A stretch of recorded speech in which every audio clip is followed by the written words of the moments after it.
Ipagmalaki natin ang lahing Pilipino by Mamarag. Si Remedios Gomez Paraiso, kilala bilang Commander Liwayway, ay isang matapang na babaeng guerrilla noong panahon ng Hapon.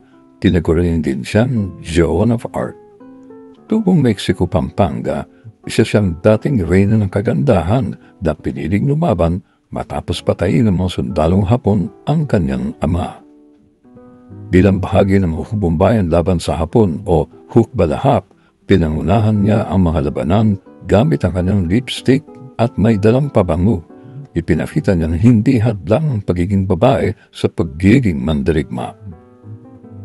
Direspeto at hinangaan siya ng kanyang mga kasama dahil sa tapang at husay sa pamumuno. Pagkatapos ng digmaan, nanatili siyang simbolo ng tapang at lakas ng kababaihang Pilipina. Si Commander Liwayway ay isang tunay na bayani, maganda, matapang at di kailanman sumuko.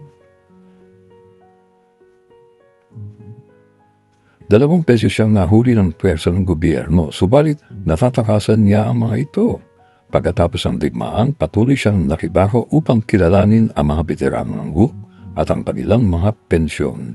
Ipagmalaki natin si Remedios Gomez Paraiso, aka Commander Liwayway. By Mamarag.